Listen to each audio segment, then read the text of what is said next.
The 553rd edition of the MMA Gambling Podcast on the Sports Gambling Podcast Network is brought to you by Underdog Fantasy. Play the fantasy pick'em for a chance to win 100 times your entry in NBA, MLB, MMA, NHL, golf, and more. Sign up today using promo code MMA SGPN at UnderdogFantasy.com to get a 100% deposit match.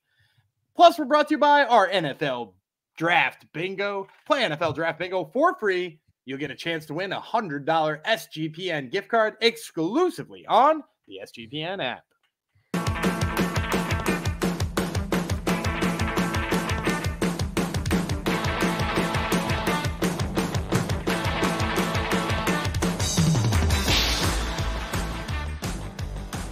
Howdy ho, degenerinos. Welcome to episode 553 of the MMA Gambling Podcast and Sports Gambling Podcast Network. Going out to one of our newer friends in the Discord, Mr. Stogie. He's been talking regional MMA with the Gumby man in there, so he fit him right in because that's what we do in there.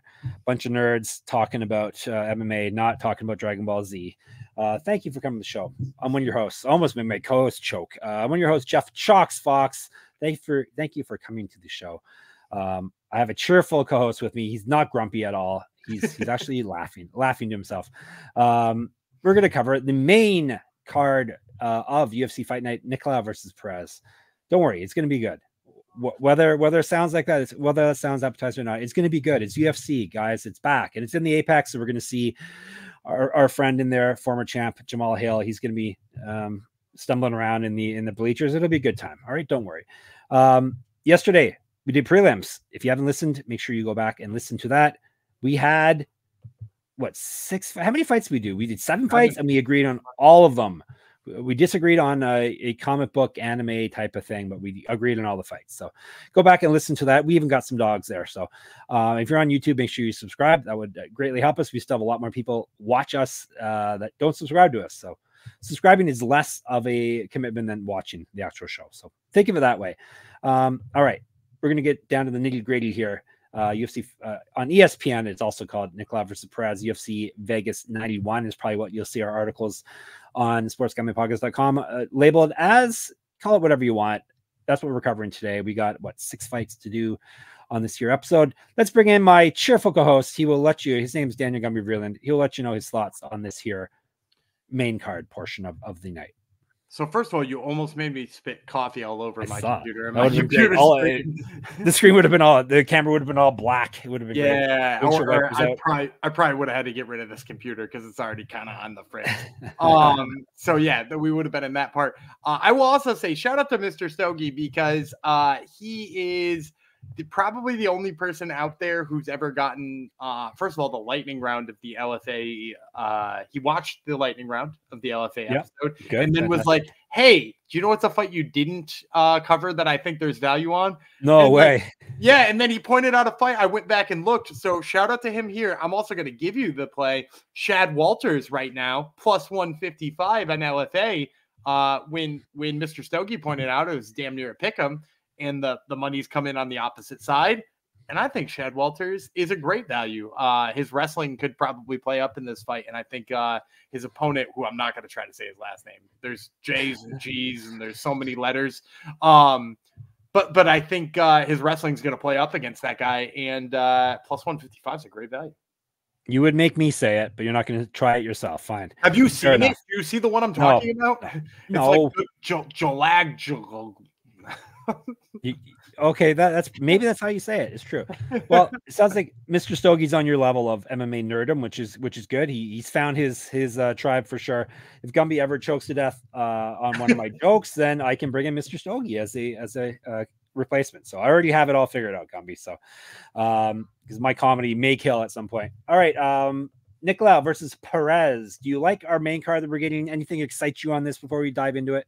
I'm a little bit excited to see, I may be ashamed to say this, I'm kind of excited to see Alex Perez fight again. This is a quick turnaround for this man if he shows up. I kind of hate that though, right? Like, because on one hand, I'm excited because he looked really good against Muhammad Mukayev in that fight. And now, if he got a full camp, I'd have to really question what he'd be able to do. But he's not getting a full camp. He's getting a short notice camp and taking a step up. Like, that's a terrible idea.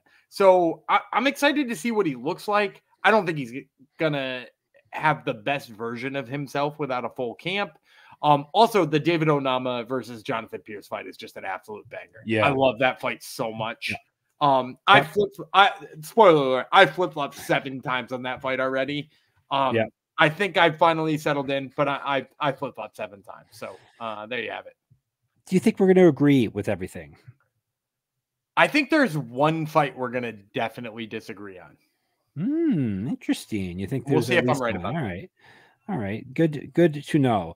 All right. Before we jump into things, I should tell you, tonight is a big day for you if you play football and you play college football and you're eligible for the draft, because you may get drafted tonight.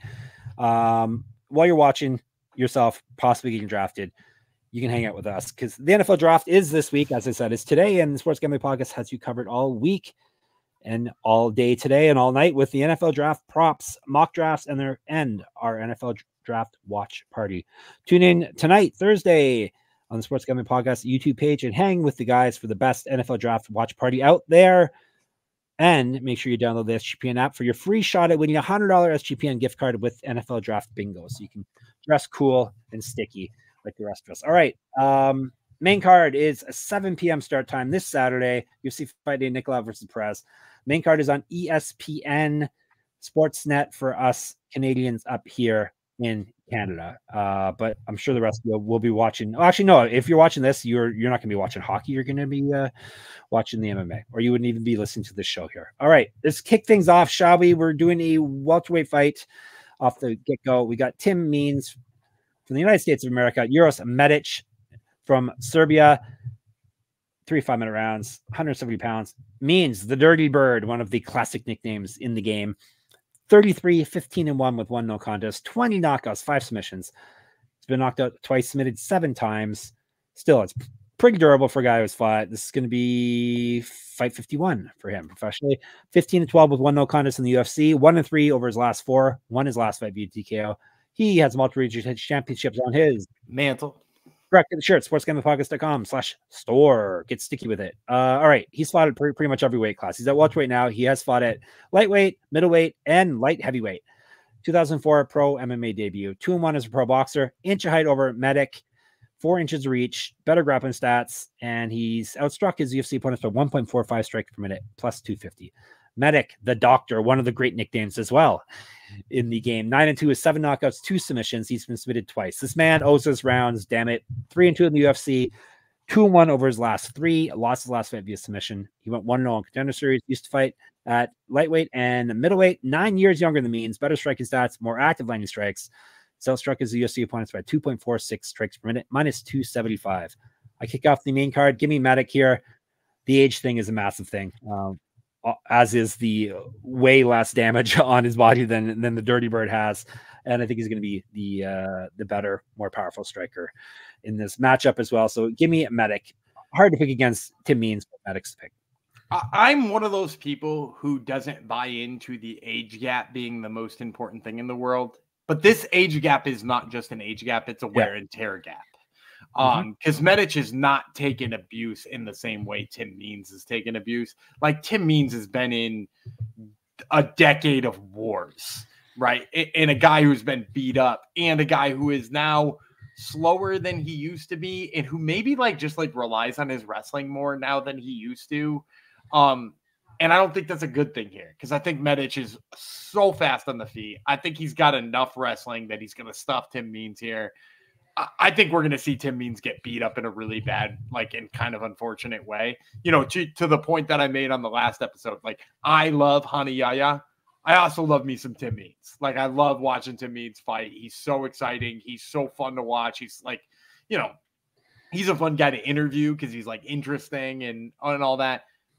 I just don't have a path to victory for him in any way, shape, or form in this fight. I have to go with Uros Medic in all of his extra speed and all of his power. Yep, definitely. And Means tends to be a guy who is way bigger than his opponents. Lengthwise, doesn't have a huge advantage here. Well, 4 inches of reach is pretty big, but he's only an inch taller. So go with the younger.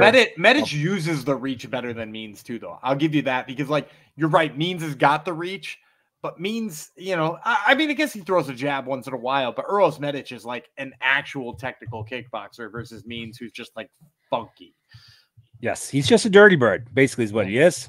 He's a dirty bird. All right, we have agreed on 8 straight on this here fight card. This is the fight that you were having trouble picking. So who knows which side you ended up flip-flopping on here. This would be 3 500 rounds at featherweight. Jonathan Pearce, United States of America. David Onama, Uganda. That's something I don't get to say too often. All right, we'll tell you about him first. Onama is the silent assassin. Once again, you shouldn't announce these things because then you're not silent. He's 11-2, 7 knockouts, 4 submissions. So he's finished everyone. He himself has never been finished. He still has his rounds regardless. 3-2 in the UFC, 3-1 over his last 4. Won his last fight via knockout. He's fight at lightweight, 3 inches of reach over Pearce, 2 years younger. He's been outstruck in the UFC barely, minus 0.10 strikes per minute, plus 145. Pearce, JSP, the bastard take on the GSP nickname. His blasphemous, is it not? He's 14-5, 9 knockouts, 2 submissions. He has been knocked out once, submitted 3 times. 5-2 in the UFC, 5-1 over his last 6. Got submitted in his last fight. 1-0 in Contender Series, 2-0 in Bellator. He's been around. Used to fight at lightweight and bantamweight. 2014 Pro MMA debut, an inch of height over Onama. Better striking stats, more active 90 strikes, better grappling stats. He's outstruck his opponents by 2.15 strikes per minute. Very nice number there. Minus 170. All right, which side did you end up going on, Gumby? So I flip-flopped a dozen times on this fight. I think originally I said 7, but a dozen times on this fight. All right. Even more. Tell us your thinking then. What was making you flip-flop? So here's my flip-flop. Jonathan Pearce, exceptionally good grappler. Right? Like very good on the mat. Since he's gone down to featherweight, he's essentially bullied everybody he's grappled with. He's long. He's tough.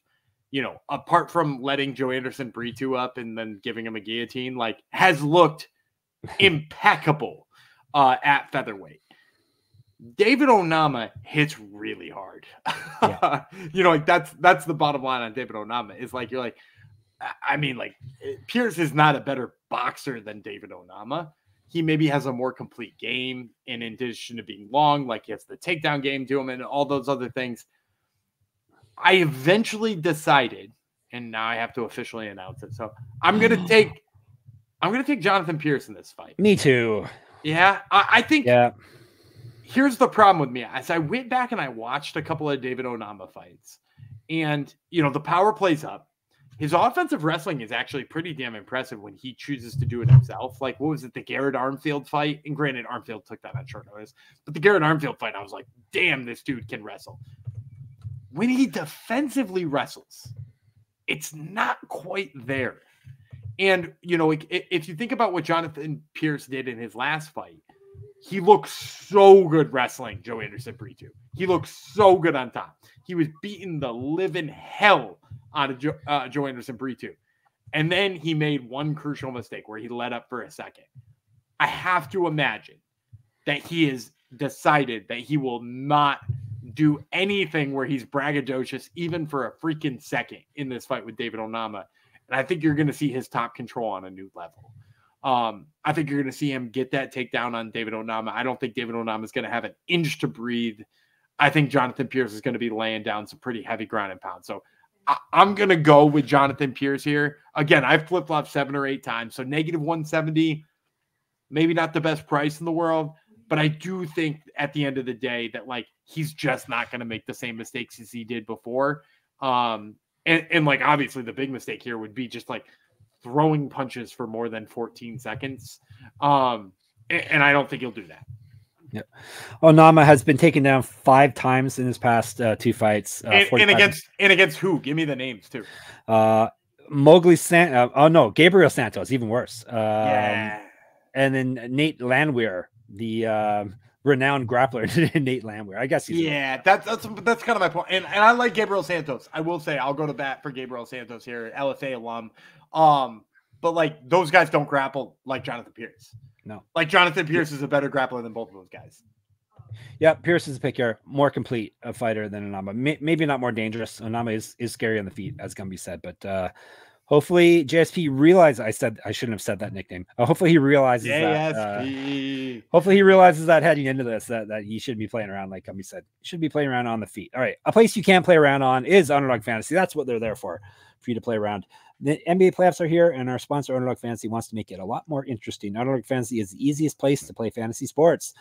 Playing their pick'em game is as simple as selecting higher or lower on player stats like points, rebounds, assists, and so much more. Make entries of all basketball or mix and match across your other favorite sports. You can win up to 100 times your money, and it's a ton of fun, especially if you win 100 times your money. Underdog is available in 30+ states, including California, Texas, and even Canada. Even us Canadians get to play. Check out they have Spicy Place. If you see something with a tamale beside it, you get even better payouts on those if you hit them. So check out that stuff. Also, listen up if you're a Florida man or a Florida woman. It said they're available in 30+ states, including Canada. They also just launched Champions, their player versus player format in Florida. No matter where you are, make sure you sign up with our code MMASGPN, and Underdog will double your first deposit up to $100. That's Underdog Fantasy promo code MMASGPN. Check it out. All right, we're going to big boys now, right? Right. Yeah. Big heavyweights. Not really chunky guys, unfortunately, but they're heavyweights. Jhonata. How do you say his name again, Gumby? Diniz. I know. Diniz is the last name. How do you say his first name, Gumby? Oh, Jhonata. Jhonata Diniz, Brazil. Or no, it's Jhonata. This one's Jhonata. Yes, it's Jhonata. That's right. There's an A there. Extra A. Jhonata Diniz versus Austen Lane. Brazil versus United States of America. Austen Lane on Gumby's podcast last week on the All Austen episode. So check that out. 3 5-minute rounds if they need it at heavyweight. We'll tell you about Diniz first. No, we're talking about Austen Lane first. 12-4 with 1 no contest, 11 knockouts, 1 submission. He's been knocked out 4 times. 0-1 with 1 no contest in the UFC. 6-1 with 1 no contest over his last 8. Got knocked out in his last fight. 1-1 in Contender Series. Multiple regional championships on his mantle. Correct. Get shirt. sportsgamblefocus.com/store. Get sticky. 2 inches height, an inch reach over Diniz. Better striking stats. He's outstruck his UFC and Contender Series points by 1.63 strikes per minute. Used to play in the NFL, if that matters to you at all, plus 220. Diniz, 6-0 with 6 knockouts. This is his debut. 1-0 on Contender Series, 22-7 as a pro kickboxer and a champion in that realm. 4 years younger than Lane, more active landing strikes, better grappling stats based off 1 fight. He outstruck his opponent on Contender Series by 0.31 strikes per minute, minus 250. Give me Diniz here, the power, the accuracy. Lane hasn't shown that he has the greatest chin. All of his losses have come via knockout. I think Diniz can do the same here. If you've watched him fight, he's really pinpoint accuracy, and obviously he's a pro kickboxer, so he knows what he's doing there. And I think he's got the power. And Lane's probably gonna stand and trade with him because that's what Lane does. So Diniz is the pick. That's my problem too, is that like I actually like certain parts of Austen Lane's game. Mm-hmm. Like I like him in the clinch. His top game is actually pretty impressive on the ground. I just don't have any faith that he goes to the things that are important. You know what I mean? Like in that fight on Contender Series, the guy basically, I'm trying to remember who he fought and beat, and now I can't remember. He lost to Greg Cardi, and I can't remember who he actually beat. But the guy he beat basically pulled mount, if that's a term that we can talk about in grappling. He like fell down and like pulled Austen Lane on top of him into mount. And Austen Lane, like, you know, just beat the hell out of him until he was gone. And Jhonata Diniz is not going to do that. Jhonata Diniz is going to stand and bang with him and do everything in his power to stand on the feet. And Austen Lane has been getting better in his boxing. I actually am pretty high on the gym he trains out of in terms of boxing. It's called Bulldog Boxing. Shout out to Bulldog Boxing. And they've got some real good prospects out of there. I think he's getting better in those regards. But, like, you don't stick a guy who's super athletic and is pretty much made it by in that realm up against a guy who's a world champion kickboxer, basically, and Jhonata Diniz. And I think Diniz is just going to piece him up. So, yeah, give me Diniz here. I think that's the clear play. And if you think Diniz via knockout is good prop play, it's not. Minus 120. Okay, so then I thought, okay, no, minus, 120. All right, Diniz via knockout in first round, minus 120. So that's obviously what they think is going to happen in this fight. So not really playable, right? No, not at all. No. Nope, not at all. Because anything can happen in MMA. All right, we're going back to the female side. A lot of female fights in this card, which is nice. This is a flyweight fight. Karine, Silva, Ariane, Lipski, Brazil versus Brazil. Violence here. Lipski, the queen of violence. Speaking of violence, 17-8, 6 knockouts, 4 submissions. She's been knocked out 4 times, 6-5 in the UFC. She's won 3 straight and 4 of 5. Won her last fight via submission. Used to fight at strawweight and bantamweight. Was regional champion, KSW, as a matter of fact. 2013 pro MMA debut. An inch of height over Silva. Better striking stats, more active landing strikes than Silva. And she's barely outstruck her UFC opponents. Plus 0.04 strikes per minute. So pretty much she gets what she gives out. Plus 135. Killer Karine Silva, 17-4, 9 knockouts, 8 submissions. That is a killer. Finished everyone. But knocked out once, submitted twice, 3-0 in the UFC. All of her wins in the UFC have come via submission. 8 straight wins. She's reeled off since her last loss, which was May 2019. 1-0 contender series. Used to fight just like Lipski, down a weight class, up weight class, strawweight and bantamweight. 2013 pro MMA debut, just like Lipski. She's one of those weird people. She's had 4 fights, including the contender series fight. Her strike differential is exactly 0.0. Better grappling stats than Lipski, minus 148. Good fight. Gumby? I'm going to go Lipski. I do like Karine Silva as a prospect. I think the difference maker for me here is Lipski is looking like KSW Lipski. And I don't know if you remember this. If you want to go way back in the day, for those of you who are MMA gambling podcast nerds that have been around for a billion years, I used to write for a site that Jeff owned here. We won't. I think it still exists, so we won't say the name of it. But I used to stolen away from me. Yes, we won't mention it. I won't mention the name of it, so you don't have to visit it. But I once wrote about how the UFC needed to sign Ariane Lipski for that site. Because in KSW, she was just murdering people. She looked so damn good. Her kickboxing was incredible. Her wrestling defense was good. Her jiu-jitsu was phenomenal. And then she came over to UFC and she looked like shit. Like, I'm not going to sugarcoat it. She looked like shit. And since then, she's found a way to restore the version of herself. What she did to Casey O'Neill, which, by the way, I had her as an underdog in that fight too. What she did to Casey O'Neill in that fight was absolutely vintage Lipski. And I think she can do the same thing to another prospect here in Karine Silva, because Karine Silva, don't get me wrong, she's got good wrestling, she's got good jiu-jitsu, there's lots of things I like about her. I don't think she can hang with Lipski on the feet. I think Lipski, the queen of violence in the clinch, is going to be landing nasty elbows. I think her knees to the body are really good.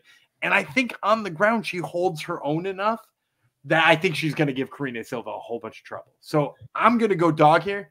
I'm going to take Ariane Lipski. We're finally differing, Gumby, but this was a hard one. I told you I was going to differ. Okay.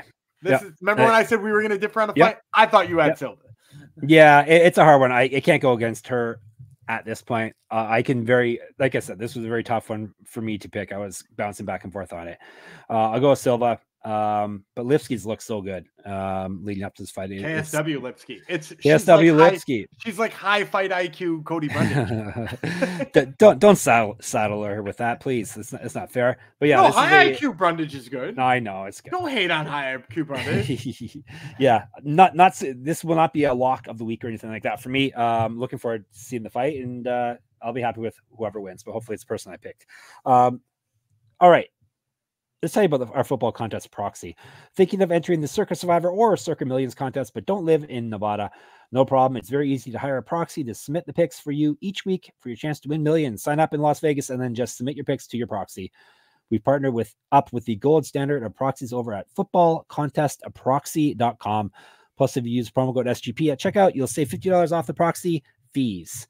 That's right. Just go to footballcontestproxy.com. That's footballcontestproxy.com. Promo code SGP to get $50 off. All right. We are moving on with our picks. Co-main event time. Light heavyweights. The men's side, obviously. Ryan Spann, Bogdan Guskov. Spann, United States. Guskov is from Uzbekistan. Not from Tsar. I heard someone thought he was from Tsarevich. Tsarevich. Did you hear that too? I heard that. Like it must be some breakoff country from Russia. No, that's his nickname. It sounds legit. It could. Tsarevich is the nickname. Remember we talked about this before. I looked it up just to make sure it's a like a czar in waiting in Russian. So that's who Guskov is. 15-3, 13 knockouts, 2 submissions. So he's finished everyone. He's been knocked out once, submitted once. That adds up to him owing us rounds. 1-1 in the UFC. Speaking of owing us rounds, you see Gumby, they announced it. Contender Series coming back, baby.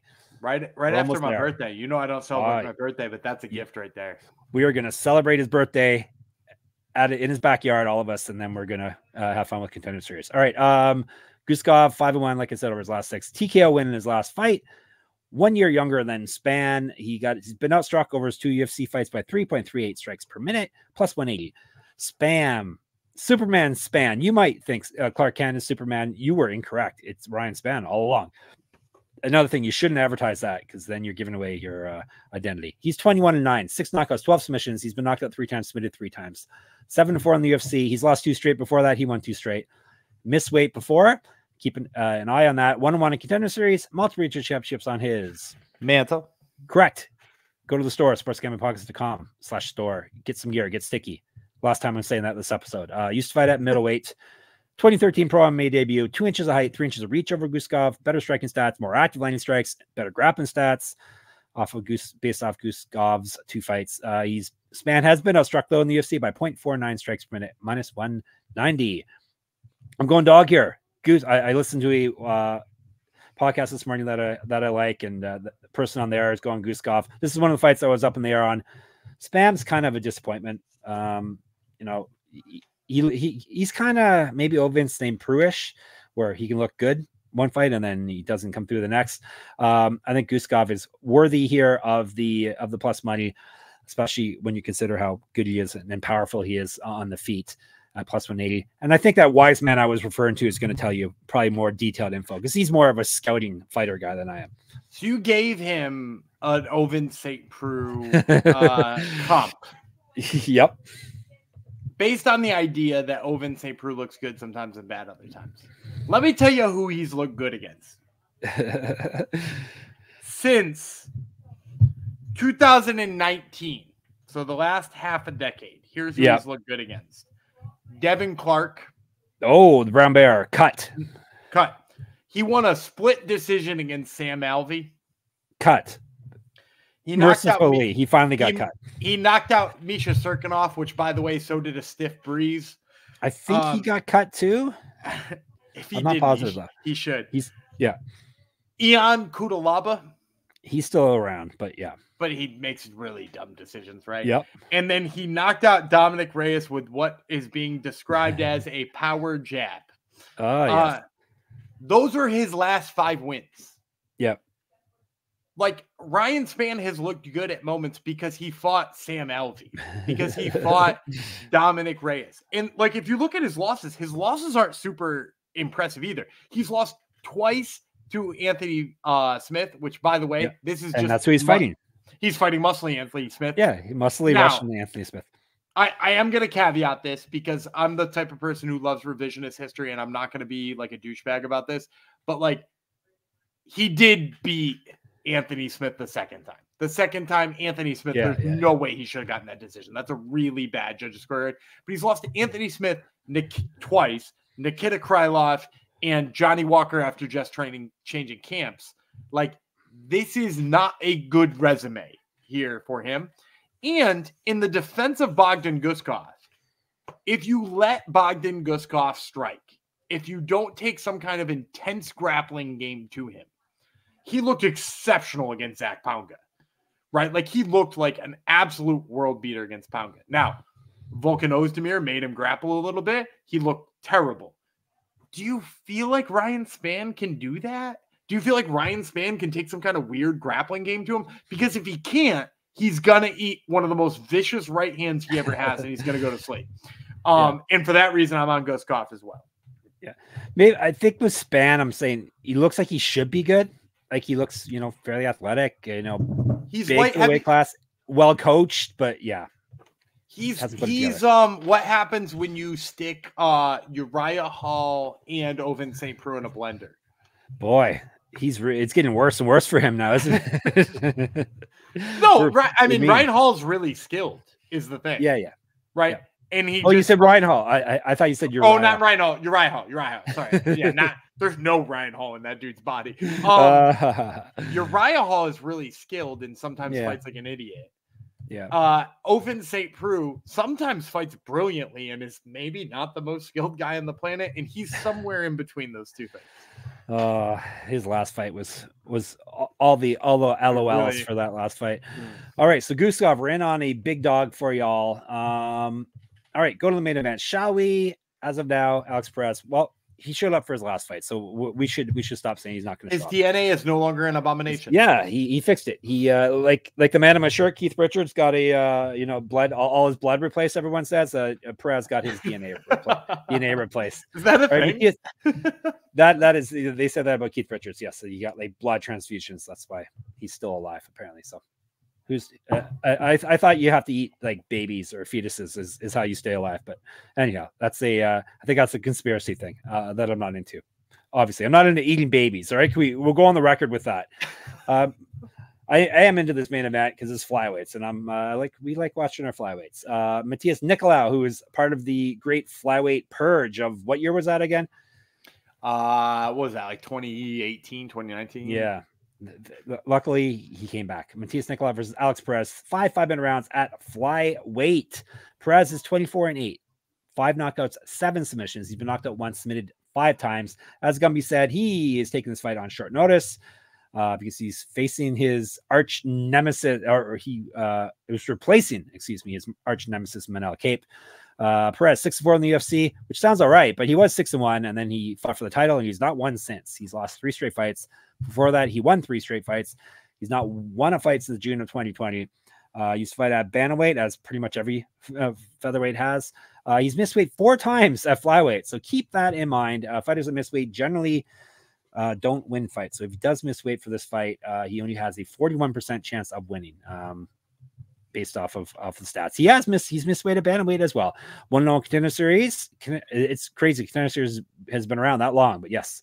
2011 pro MMA debut, more active landing strikes than Nicolau. He's outstruck his UFC and contender series points by almost a strike a minute. He's at plus 0.98, plus 160 on the betting boards. Nicolau 19-3-1, 5 knockouts, 5 submissions, very well rounded. He's been knocked out 3 times, 7-2 in the UFC over 2 stints, 6-1 over his last 7, but he did get knocked out in his last fight. But that was to Brandon Roybal, so no shame there.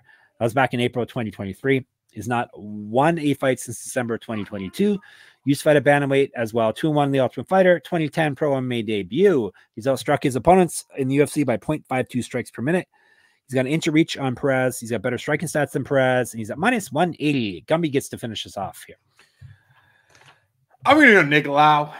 I was really impressed with how Alex Perez looked against Mohamed Mokaev, but at the bottom line here is I've always not been impressed with Mohamed Mokaev. I don't think he's as good as people think he is, and in addition to that, it was just like it was a cardio issue.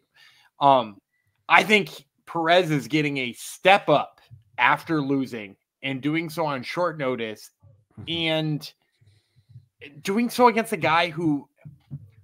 I know people are really high on Mohamed Mokaev's grappling skills, right? Like his wrestling skills. I think Nicolau's a better grappler. I think in terms of his jiu-jitsu, his wrestling, you combine all of grappling, quote unquote, together. I think Nicolau's better. His sub game is infinitely better than Mohamed Mokaev, particularly when it comes to like unconventional setups. Like this guy's got 2 Japanese neckties, which for those of you who are not like well-versed in the submission game, it's like a baseball bat choke style grip, almost like a Darius style grip, but from like a half guard position. They barely ever happen. The only guy who's like hit multiple ones is the Boogeyman Martinez, who is like a 10th Planet Jiu-Jitsu nerd who like tried MMA for like a hot minute, and Matheus Nicolau. And like I think the fact that he's doing it in the UFC and at a high level just shows how good his jiu-jitsu is. Getting caught by Brandon Royval is not enough for me to think like Alex Perez has any real path to victory here. Because like, what was Alex Perez's fight with Mokaev? What was his best moment? Is it just like, okay, he outboxed him a little bit after he stuffed a few takedowns, and Mohamed Mokaev just like weirdly sat in like a catcher's crouch for baseball, in like the weirdest way possible. And like Nicolau won't do that. And I think Nicolau's faster. Nicolau's had a full camp. Nicolau's got better jiu-jitsu. I think you got to go Nicolau here. Yeah, I got to take Nicolau as well. He's actually looked good, and getting beat by Royval is no shame there. He's better than Perez at this point in their careers, and more reliable than Perez is as well. And he's not taking the fight on short notice, so basically everything's pointing in Nicolau's favor in my eyes. All right, there's recap, but don't go away. We got more fun picks for you. We both have Nicolau. We both have Guskov. He has Lipski. I have Silva. That's the only one we just disagreed on here. Both have Diniz. Both have Pearce. And both have Medic. All right, locks. I told you not to leave because we have locks, dogs, parlays, props, all that fun stuff. Gumby, let's let you kick it off for us today with your lock. I think I'm just going Nicolau. I was really close to taking. I'll give you both here. I was really close to taking Souza. I guess the number is just like a little bit big on Souza, but I'll take Nicolau. I think he's got some value here at negative 180. All right, Nicolau is your pick. Now I don't have mine ready. Go figure. Who do I like? That's not too crazy. I try to give you odds that aren't too. I know who you're going to pick already, but oh, do you? I don't know. Maybe I shouldn't give you odds that. Okay, that's You already know who I'm taking. I do. You don't know yet, but I do. I don't know. He's the. Give me. Hang on. Don't say it yet. You're writing it down. Yeah. It's one of those things now. Yeah. Go ahead. Give me Petrovic minus 470. All right, so I gotta. This is Diniz. Yeah, I almost said Diniz. You're right. You're very right. I was so close. You were so close. Sorry. Yeah, I thought you were going to try to find one a little bit closer, and I thought you were going to get Diniz. Yeah. I was thinking that, but then it is heavyweight, so that makes you a little nervous. I'm like a little bummed you didn't do that. All right, dog is easy for me. Austen Hubbard. I can't believe this dude's a dog on this card. I had him as a negative 300 favorite. He's a slam dunk dog in this one for me. A slam dunk dog for Austen Hubbard. All right. He's a good lock dog. Lock dog. All right. Lock. Yeah. We don't get lock dog people. Maybe that's another Coach Leach thing. He is taking care of the lock dog people for us. All right. Who is my dog? Give me. Do I want to double up or not? You're going to double up. Just do it like you know you want to. All right. Guskov. Is that what you want me to say? No, I thought you were going to go. I thought you were going to go Hubbard too. Nope. Guskov plus 180. I'll tell you why I'm doubling up in a second. You'll figure it out. Oh, because you're going to play Hubbard otherwise. Respect. My prop. I'm going to take Lipski versus Karine Silva, which is the only fight we differed on. But I'm going to take it goes to decision. Because I like Lipski. I like her dog value in here, but it's the only fight we differed on. So I think it's worth talking about how both sides have value here. I think it goes decision because despite the fact that both have good finishing ability, they're both also super tough.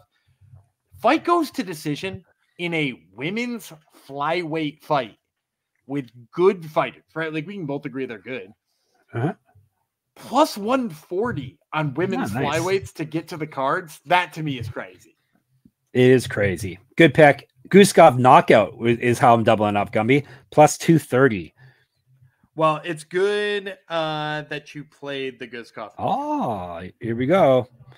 Gumby's Hungerman Jong Superfan Parlay, 2-fight parlay. I think Bogdan Guskov is going to be involved. Go ahead.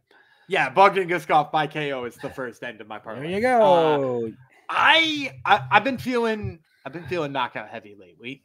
And I really like Bogdan Guskov KO. If he's gonna win, look, he's gonna win by KO. Like that's bottom line. Like I think he's gonna go in there and knock Ryan Spann's head off. Nobody thinks they're going 15 minutes. Plus 230, great value. I'm gonna pair it with this one by KO, and I think people are kind of sleeping on this number. I think this number is incredible. I'm gonna take JSP, Jonathan Pearce, by KO over David Onama. I think the takedowns are gonna lead to loads of ground and pound. I think he's gonna get a stoppage in that way. Jonathan Pearce by KO is 350 plus 350. Ooh, this is gonna be a big one. Not that big. 1385. No, 1385 when you put them there. Not bad. Almost 14-1. But I love both these KO props. I was looking for some other value. As I mentioned on yesterday's episode, man, did I try to find a way to make Petrovic interesting, and I just couldn't do it. Yeah, this is a line I think you can find interesting. Pearce has got also, like, have you looked at Jonathan Pearce's record? Like not that you mean? No, just like the amount of finishes he has, because I'm sure you have the 11 out of 14. Yeah, not 11 out of 14 are finishes. 9 out of 14 are KOs. Yeah. So like he's got KOs in more than 60% of his fights, and somehow his KO prop is plus 350. And don't get me wrong, some of that's David Onama, but the ground and pound piece is there. So yeah, I'm gonna go JSP, pair him together with Bogdan Guskov KOs, and we're gonna get plus 1385. All right, very nice. There, now you've gotten all the picks you need to make some money this weekend. Come in the Discord and chat with us about it. We're at sportsgamblingpodcast.com/Discord. Say hi. Twitter, SGPN MMA. He's at Gumby Vreeland. I'm at Jeff Fox Writer there. And on Instagram, get in my Substack, enter my free pick'em contest at moneymma.substack.com. Subscribe to our YouTube channel. That would be MMA Gambling Podcast. Obviously, listen to Gumby's other podcast. Then you don't have to listen to me on that one. It's Top Turtle MMA Podcast. Tell the people the LFA guests that are on this week. Cheyenne Bowers and Ma'ayai. There you go. Listen to that. Good interviews. I have listened to them already. What else can you do? Go to our main site, obviously, sportsgamblingpodcast.com. All of our writing is on there. All of our podcasts are on there. Any contests, giveaways, discounts, all that stuff is there. If you want to get our gear and look cool like Gumby and myself, sportsgamblingpodcast.com/store. You can get sticky there. And sportsgamblingpodcast.com/Patreon, so we can help crush corporate gambling. We'll be back Sunday. Maybe we'll be recapping UFC. Maybe we'll be covering regional stuff. Who's to know until we actually get there? So in the meantime, Gumby will bid you farewell. I'm Dana Gibby Freeland. He's JSP, Jeff Fox. No. And we will see you on Sunday.